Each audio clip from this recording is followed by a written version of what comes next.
Finally, nakalaya na rin ako. Sa wakas, magiging okay na rin ako.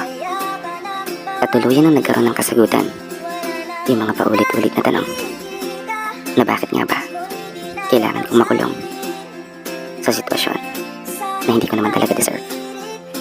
Bakit ko nga ba pahihirapan yung sarili ko dahil lang sa isang tao na hindi naman ako kayang mahalin ng totoo, at isang tao na hindi ako kayang pahalagahan pabalik gaya ng ginawa ko sa'yo.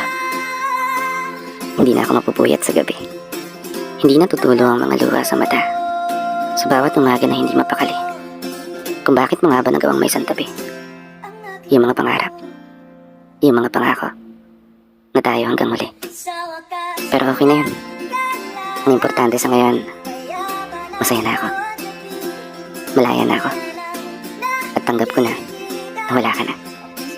Nasa oras na muling magkasulubong tayong dalawa, asahan mo, kaya na kitang tingnan sa mata nung wala ng pagmamahal na madarama.